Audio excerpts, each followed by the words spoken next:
people just need to have an idea of what are my resources, and then in retirement, when pile am I going to start taking from first that makes the most sense from a tax advantage standpoint. So that's the one thing. The other thing that I have found, and this goes across the board, it really doesn't matter how much money people have. They are woefully unprepared for the unexpected. What I mean, like, having a heart attack, getting in a car wreck, a spouse dying. I mean, those are things that are out on the radar, right? Welcome to the Build Wealth Your Way podcast, where fearless women take charge of their financial futures. Get ready to tap into your potential, embrace your leadership, and join a community dedicated to your success. Each week, we'll dive into empowering conversations, expert insights, and actionable tips to help you build the life you've always dreamed of. Don't settle for ordinary. Let's shape extraordinary together. It's time to rewrite your financial story. Tune in now and let's start building wealth your way. Build Wealth Your Way is sponsored by PCMA, home of ProspHER Success Hub, a 3-in-1 business coaching program for women. Gail, how are you today? Hey, Darice, I'm doing great. Good to see you again. You look pretty in red. Is that because it's February and it's the month of, well, it's two things, the month of heart, taking care of your heart, and the month of love. So yeah, and no, it was at the front of my closet. It was dry cleaned and ready. There you go. That's it. There's no keen insight into this red. Yeah, good to see you. Yeah, good to see you. So I will say to the listeners, welcome to Build Wealth Your Way. This topic was decided upon wholly by Gail Ross, the financial wealth advisor, not me, because this is one of these topics. Getting your house in order, getting your financial house in order is something that I just, you check the boxes you need to check and then you move on. I don't like to dwell here. And, the truth of the matter is, we, at some point we have to put on our big girl panties. And this is the episode for me personally and professionally to put on my underwear, the proper underwear. All right. That's right. Yeah. So, I think the thing is, I'm probably like a lot of listeners. I feel when I think about getting your financial house in order, I've done the things, I've got the retirement account, I've got the insurance set up. I do not have my will set up yet. It will be done. And, I've got this surface level understanding of what it means. But I am happy to host this episode with you because I know now, just in our short relationship over the years, that there is much, much more. I'll tell a quick story. Gail, remember when you came to my office? My God, it might have been 2016, 2017. And you were helping me to start thinking about the financial wealth building side of my life. And to be honest, I was so overwhelmed in that session because you started talking about these different asset vehicles that blew my mind. And for the listeners' understanding, I have worked in the financial industry. I have been paid as an advisor. I have been a stockbroker with Charles Schwab. I have sold insurance with MetLife. I have worked as a tax preparer. I have worked in the mortgage industry, and none of them prepared me for some of the things that I've learned from you. So I'm so happy to share you with the listeners today. Awesome. So Gail, tell us to put things in perspective, who are you working with on a regular basis and what are some of the things you do as a wealth manager? Yeah. So typically I can, as a wealth manager, I have the tools and resources to help about anybody manage and improve their wealth. However, where I find that I best serve people is for those that are maybe in their mid 40s to retirement, where they're looking, at a longer term play, and they're really starting to get serious about having money coming in when they no longer have a W-2 or they no longer have a business that's going to generate income. And so my niche is really helping those people If you think about your career, you have the people that descend the mountain, which is what a lot of us do. We get out of college and we work on taking all of our money and our assets and turning or take our income and we try to turn that into assets. That's what we call the accumulation phase. We're climbing the mountain. On the other side of it is now that you're at the peak, you just got to Mount Everest, and now you have to descend the mountain. Well, let me ask you this question. Darice, have you ever climbed a tree? Yeah. You you think about okay. So you probably when you did that tree, did you like look at it and you kind of like, okay, this is my path? Is that kind of how you got to it? Out, right? Like, oh, I can put my foot there and then I can use that. And yeah, Yeah. absolutely. And you got to where you want to go, and then you're did you look at it and like, oh shoot, now what? I got to get down. Did Out. you think about descending when you were trying to ascend? Absolutely not. No. So that's pretty much what I do is I help people descend the mountain. I help them in the prep, but I really focus on the descending part because there are so many more things that are number one not talked about in among my peers on the descent. There's a lot of tripwires in terms of taxes and in terms of money that the government says you have to take out now. I mean, now you got to pay the piper on these 401ks and IRAs and so forth. What makes sense in when you take them out and how you take them out, and you make one decision that could take your tax rate and just blow it out of the water, and you're paying more taxes on it than you ever would imagine. So I work with people on helping them make sure that mountain trip down, that it is smooth and that they can live life purposely and as planned and enjoy it. That's amazing. And I love that. So, what are the challenges you typically see when you start working with someone? Again, coming from this, oh, I did the things mindset. I'm thinking I'm okay. And then I meet a gal and I'm like, Yeah. oh, crap. Yeah. Yo, wait a minute. So, what does that look like for you? Well, there's a couple things. One is, managing your money and your finances really no different than in some respects in terms of your things that you accumulate in your house. So, and what I mean by that, our founder, Brad Gatto, always gives this story of he's lived in his house for like 15 years and he loves ice cream. And he probably has about 7 different ice cream scoops, right? So, how many ice cream scoops does one need? Maybe one, maybe two. But when you have lived in a certain place for a certain while, you just start accumulating stuff, right? Well, it's similar like that with your investments. What I find when people come to talk to me, it's like they might have, a 401k here and they started, an account over there. I mean, over 30 years, they've accumulated a lot of different money stockpiles, and they never at that time they weren't much, but now they're significant, and they have no idea what they have.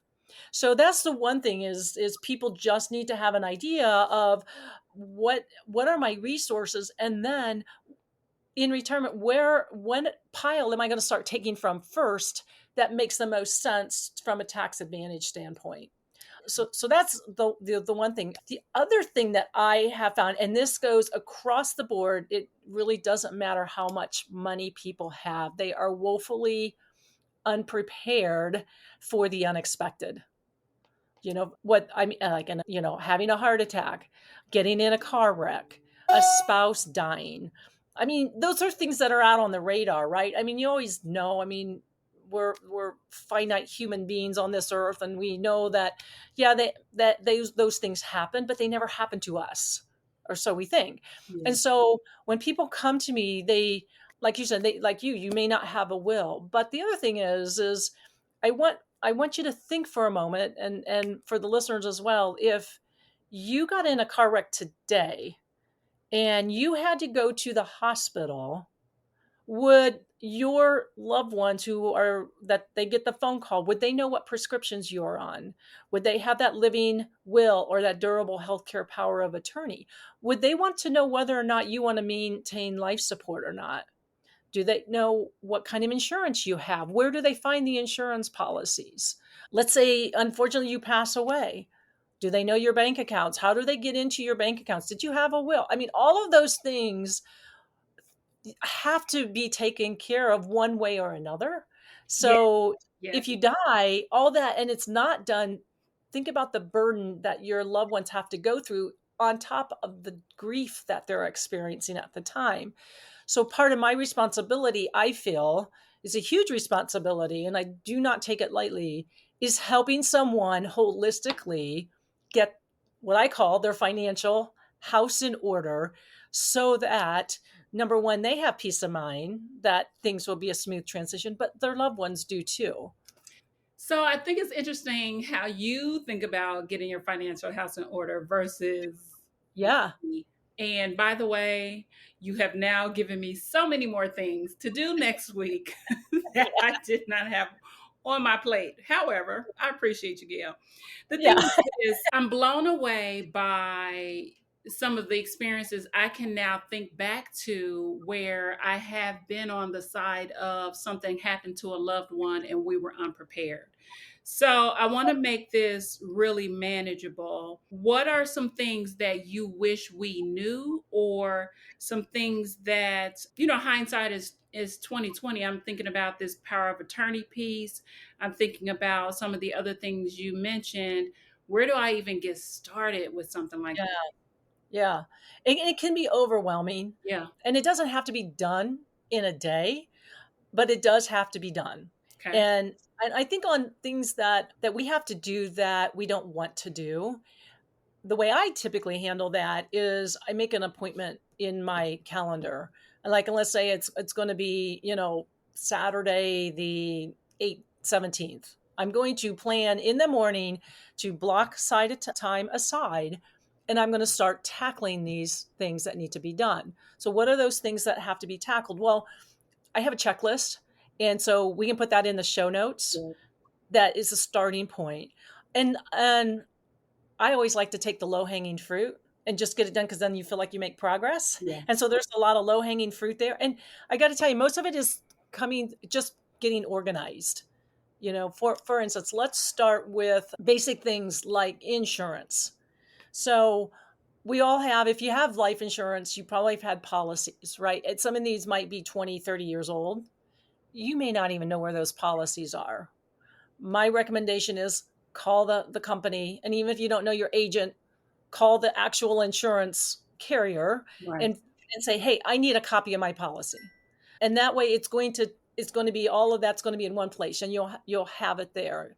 And so make sure you have your, not just for life insurance, but if you have your car insurance or your homeowner's insurance, put it in one place that people know how to deal with it. Sometimes we even have other things like umbrella policies and all those types of stuff.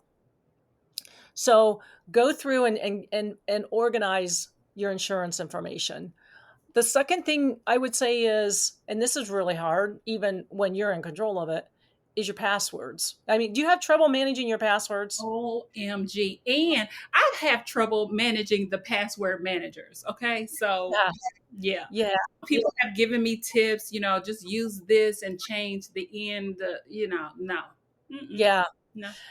Well, again, I am old school. I still sometimes think that if, all of a sudden the satellite goes down, the world blows up, I'm still going to have my piece of paper that I can reference things. So now I don't carry that on me, but I do have a list, like in my documents, to say, okay, to get into my bank account, to get in Yeah. this is the account, and these are my passwords, because you got to think through, what that looks like, right? So if your husband or your spouse or your loved one, your daughter, need to access it, they need to know how to get in that, which then leads me to, like, on the banking account information, there's things you can set your bank account up to do, called a TOD, which is transfer on death, Hmm. so that if it doesn't necessarily give that person the access while you're living, but it allows them access to the funds to write checks to keep your payments being made Sure. while that. So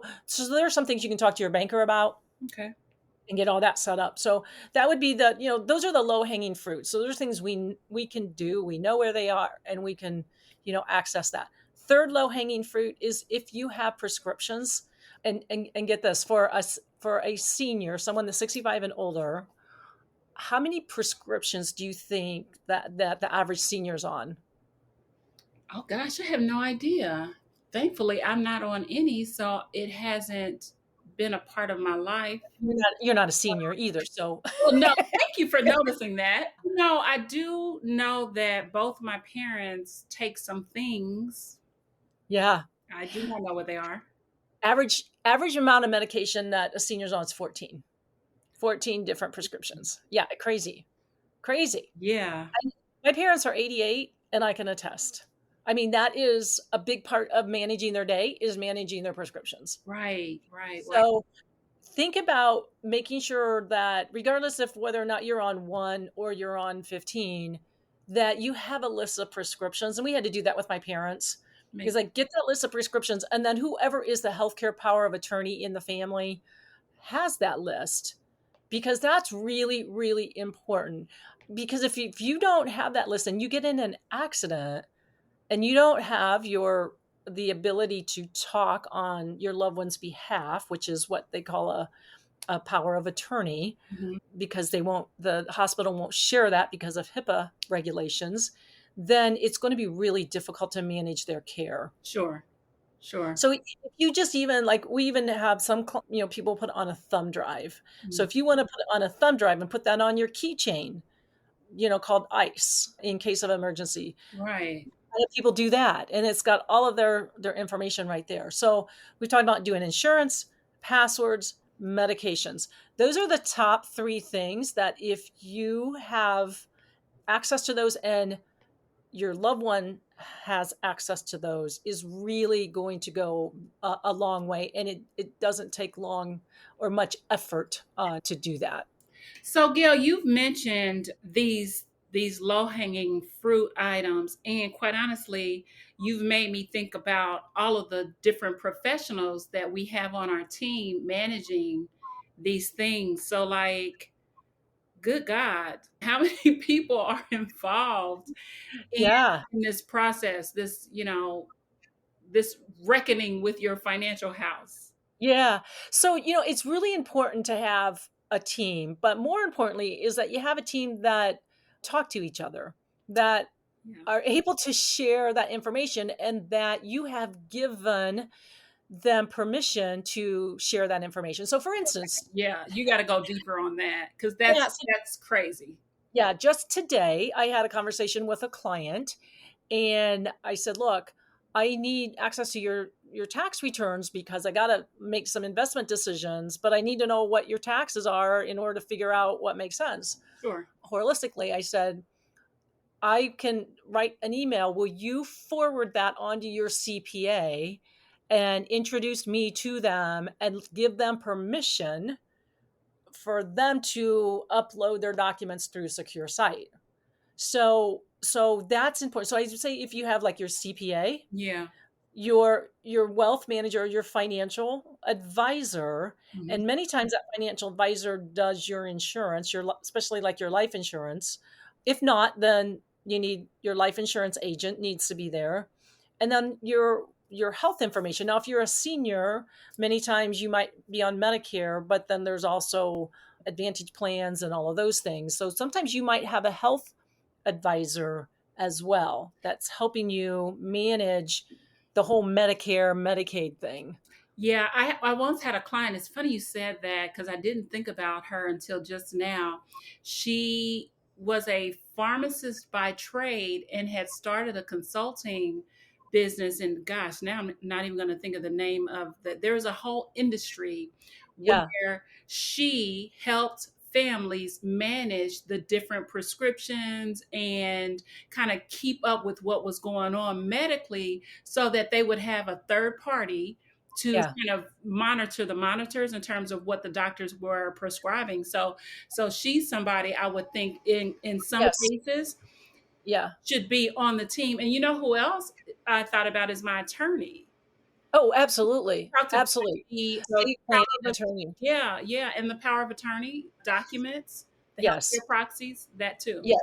So, and that is the other item that is important to consider. And I wouldn't consider it the low hanging fruit, but it is something that is extremely important and vital as you prepare for what I call it legacy planning. Okay. And and so a lot of times people think of an estate plan, like you have to have a ton of money to put your estate plan together or to have a legacy plan. And there's that's not the case.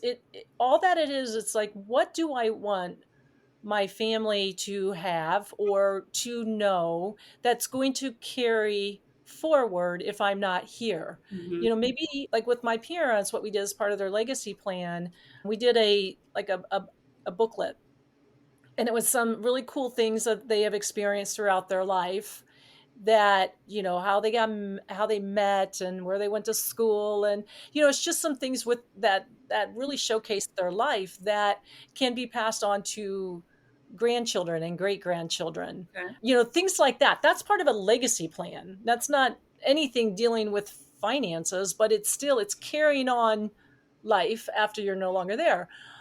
Part of the other part that I think a lot of people think about is on the estate plan is there's 4 different documents that are important. One, we all think about a will. Sure. All right. So there's a will. There's also called living trusts, and which is a revocable Mhm. trust, but there's also an irrevocable trust. And we won't get into the details of those. But so you got wills, you have trusts, you have a healthcare directive, which is letting people know, do you want to be on life support or not? Because in the state of Indiana, if you do not have those spelled out, then the state of Indiana is a conservative state. They will keep you on life support as long as possible.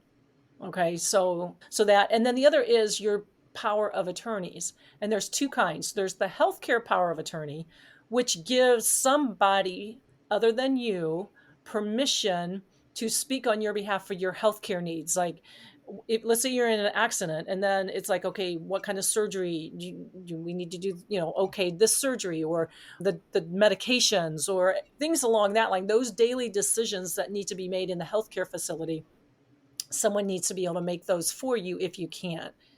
Then there's the financial power of attorney. And that means that's the someone that's going to write those bills Yeah. when you're no longer there. Or I mean, when you can't do it. You're still living, but you're unable to write those bills. So maybe some people might have dementia. And so obviously you need to have a financial power of attorney for that. But it may just be a short-term situation where you get in an accident or you get injured or had a heart attack, and you just can't do those financial things. Someone has to carry on. Sure. So those are the 4 documents. And so you can have an attorney help set you up. There's also resources that as a health or as a wealth manager, I have available to those things. And it doesn't cost the amount of what an attorney would be, but it's still legally binding. Attorneys look at it. It's kind of more of I don't want to say a do-it-yourself type thing, but basically you're doing a lot of the work the attorneys would do when you enter the information into the software. Okay. I mean, basically you're paying attorneys to do that, or you could do that on your own Hmm. and not pay that fee. It takes, but attorneys prove it and look it over and all that kind of stuff. So it can be expensive, but it doesn't have to be. And so if anyone listening is in that and they want to find out more, then that's something, just reach out to me and we can have that conversation. Because sometimes an estate might be really complicated, and it's like you need an estate planning to help with that. Businesses may be involved, or multiple states you own real estate, or I mean, there's just a lot of things that can make things complicated. And Right. so your typical will and trust setup may not be the best, and you need to talk to someone that is really versed in that. Right. Right. So this is quite helpful, and I'm just curious, was there any other aspects of a financial house that we haven't discussed before we close? Well, I think, what we, I think, spent a lot of time looking at is we circled around the ancillary parts of a holistic getting your house in order, Okay. right? I mean, we looked at things that, talked about, from insurance to medicine to all those types of things. We didn't really delve into specifically about certain types of setting yourself up for retirement Okay. effectively. So the other thing that I would say in terms of getting your financial house in order, and it seems like this happened. We do this every time, Darice, when we have podcasts, but I think it just shows the importance of it, is you got to have a plan, Sure. right? I mean, everything comes back to a plan. And so whether you are 25 years old or you are 65 years old, you need to have a plan of what life looks like in retirement. Now, 25-year-olds, that's not even on their radar, but they need to be saving and having, some idea of what they want to, when they want to retire, or what that might, at least have a savings plan. But for those that are really, still working and thinking, maybe they have 10 years or maybe they have 2 years or maybe they're there, that within your retirement plan, that you're making decisions that are going to keep more of your money with you and not the IRS, because most of us, then this is an interesting fact, our generation, people that are retiring now, is the first time they had to plan for retirement on their own. Because think about that, your parents, my parents, we had Social Security and we had pensions. I mean, 401ks didn't really start until the 70s. Okay, that makes sense. So now we're having to navigate, how do we save our money and effectively manage our money on our own.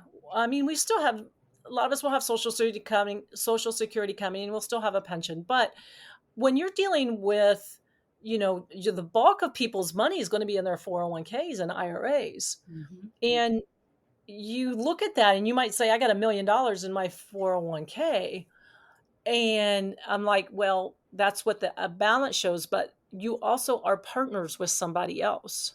You are partners with the government on that. And unfortunately, you don't know what percentage of partnership you have, because you don't know what the taxes are going to be when you do access that money. So that $1 million might only be 500. It could be 700.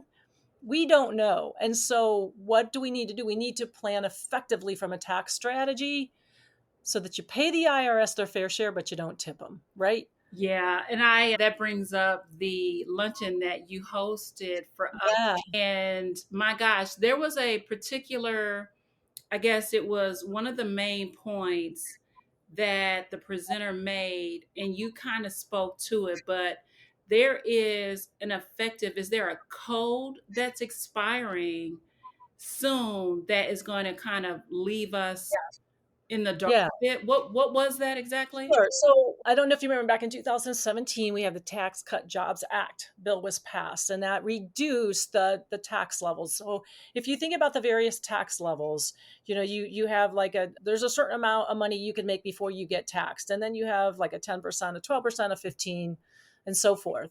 Well, those rates, it's kind of like a stair step. Mm-hmm. And so in 2017, those rates were cut, percentages were cut, where I think it went from top marginal tax rate was 37. Now it's 35. Well, in 2025, it expires. It's going to go back up to the original tax brackets that were in effect before 2017. So you have 2024 and 2025 that taxes are on sale right now, that you can take advantage of that lower tax bracket. All right. Now, the government may change it, but think about this. This is an election year, and president's elections don't determine the taxes. They affect the markets as much as policy does. Mm-hmm. So it's going to take a while for a policy to come into effect, even though, 2025 is when the new term will come into play. So you have 2 years to take advantage of these lower tax rates. We can all hope that they stay the same, but in case they don't, then it's better to pay some of those now than your taxes now than when they're going to be at a higher rate. Well, what does that mean? That means basically it's what we call a Roth conversion. So you have a traditional, if you have an IRA that's never been taxed, money's gone in there, right? And put it in pre-tax money. It's earned pre-tax money. What you can do is convert some of that to a Roth, which means pay the taxes now. And then when you have a Roth, you no longer pay taxes on that money that you converted, nor the growth of it. The earnings. Mm-hmm. The earnings of it. So there's some advantages to Roths, but you got to plan it out, because you want to make sure that it doesn't it may impact you into the next tax bracket, because I mean, those are going to be taxable earnings, but we just need to lay that out so we can see how much of that is going to be taxed and what your tax bill might be. Yeah. So if people are interested in that, that's something we do all the time. It doesn't cost anybody anything. We call it a inventory or an audit. Basically, we just need your tax return and your investment account statement, and then we can run an audit for you and say, okay, this is what you can do before you end up going into the next tax bracket. And I think about that because of all my real estate investors, right? So Yeah. for real Yeah. estate investors who are trying to determine whether or not to sell off some of their portfolio, they really need to have a holistic conversation with all of the right professionals, because the tax piece is huge for us. Yeah. Huge. Oh, it's yeah. I Huge. can't only imagine, because I mean, you can start getting. I mean, if and tell me if I'm wrong, but in real estate, it's not like you have, a certain amount of money that comes in consistently each month. It's like, you might be starving and then you get a huge check, and Well, so yeah. you might have a big year or a small year, and that's going to make a difference on what tax bracket you're in.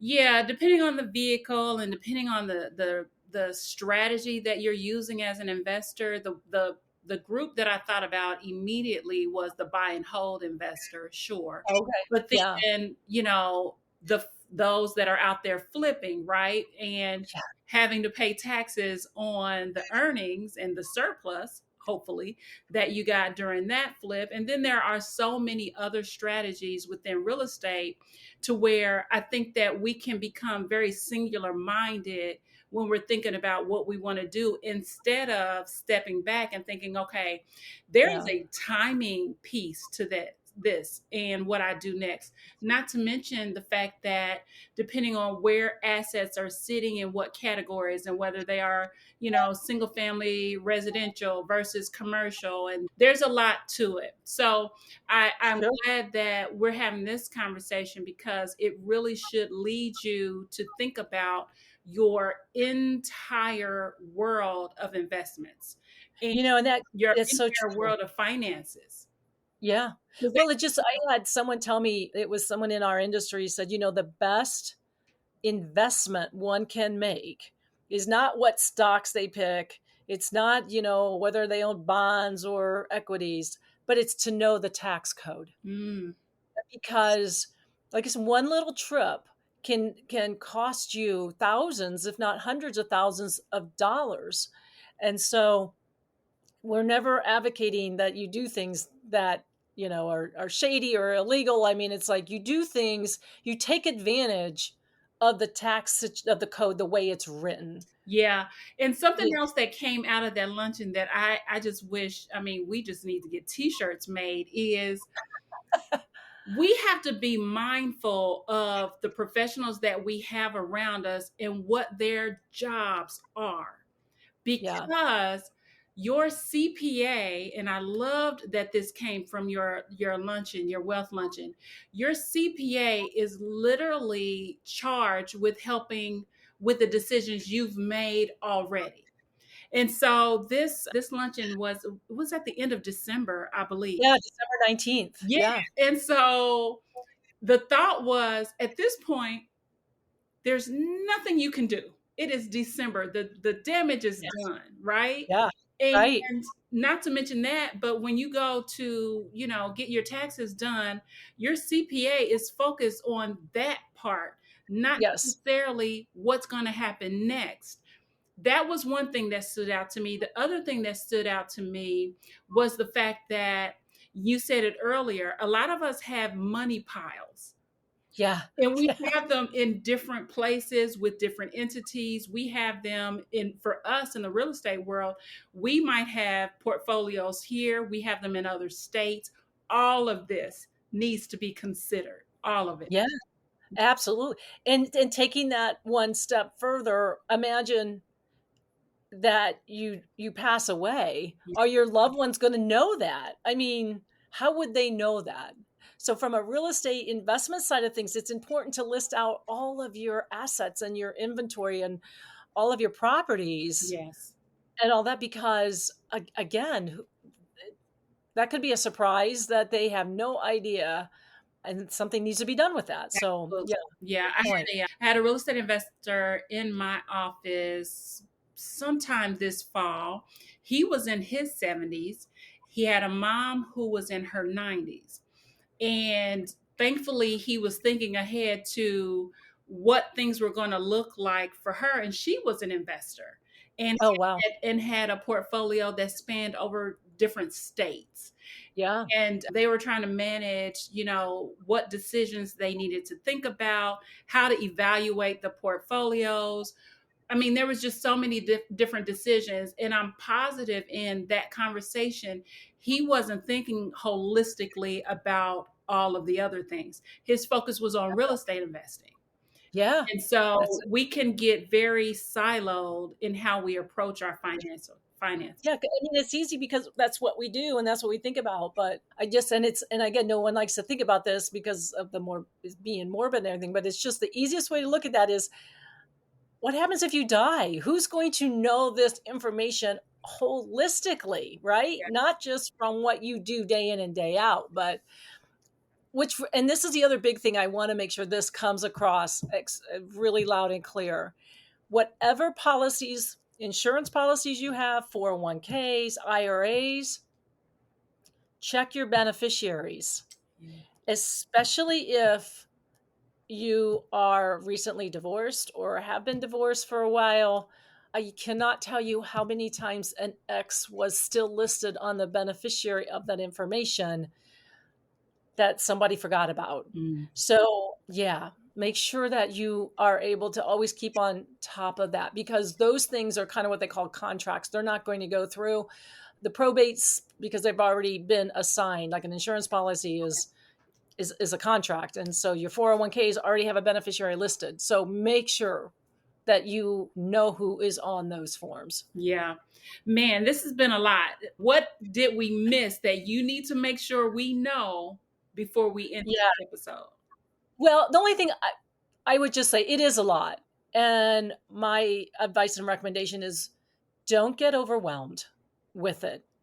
Just take it and put it saying, I need to do something. And if I don't know what I'm doing, go for help. I mean, reach out to me. I'd be more than happy to have a conversation and get you going in the right direction. Now is a perfect time to get this done for a couple reasons. One, it is February here in Indiana, and it is not the nicest. I mean, it's supposed to be nice this weekend, but it's gray, it's cloudy. You can't be doing anything by the pool, right? So you don't have any excuse that I would rather do, fun stuff outside. And it's tax season. You got to get your taxes ready. Make this a part of that strategy. Don't, put all of the nasty things done in 1 year, in one time frame. It's like getting all your doctor appointments done. Well, this is what I'm saying. Get all your financial stuff done now while you're thinking about taxes. Just add this to the list. Set a time on the calendar, get it done, reach out, look at the show notes for that lease, that's going to have an inventory of stuff you at least can start with, and then just start working your plan. I like it. I like it. The thing about it is this podcast was created to help women build wealth their way. Well, that means that you need to be intentional. And so, Absolutely. although this episode is painful for me, it is in alignment with the greater good, which is Absolutely. to manage my wealth, build wealth, and do it with the pros. So Absolutely. Yeah, it is. A lot of things, things that are worthwhile aren't necessarily have a little fun next to it, right? I mean, most things are going to take a little bit of effort and, there's so many things we all would rather be doing, but the peace of mind you get from it is well worth it. I believe that too. So Gail, amazing as always. As Thank always. you as well. Loved it. Thank So you. reach out anytime. Your preparation does not go unnoticed. You bring your A game. I love that. Well, awesome. I'm glad that it makes sense. So good to be with you. Yeah. So please, please, please, listeners, go to the show notes. We're going to have everything you need at buildwealthiyourway.com. And then come back, join us. Now, I want to say this. I love all of our episodes, but this is the one that just download the things, send it to your loved ones. Make sure maybe this is an episode you share so that you don't necessarily have to explain the thing. We're helping you with a shortcut to get to the point where you can start making the right moves on your behalf. So go Absolutely. Great. visit us, buildwealthyway.com. And Gail, we'll see you in the next episode. See you next time. All right. Thank you. Thank you. Bye-bye. Bye-bye. And that's a wrap for today's episode of the Build Wealth Your Way podcast. We hope you're feeling inspired and empowered to take action on your financial journey. Remember, when women control wealth, the world changes for the better. If you enjoyed today's episode, be sure to subscribe, rate, and review us on your favorite podcast platform. Visit our website to stay connected for updates and more ways to accelerate your wealth building efforts. This is Darice Rene signing off. Stay fearless, stay fabulous, and keep building wealth your way. Build Wealth Your Way is provided for informational and educational purposes only. The content of this podcast is not intended to be a substitute for professional financial advice, diagnosis, or treatment. Always seek the advice of your financial advisor or other qualified professional with any questions you may have regarding your financial situation. The information and opinions expressed in this podcast are based on the host's experiences and research. They do not constitute financial investment, tax, or legal advice. The host and guests may have positions in the financial products or securities mentioned, which can change at times. Always conduct your own due diligence before making any financial decisions.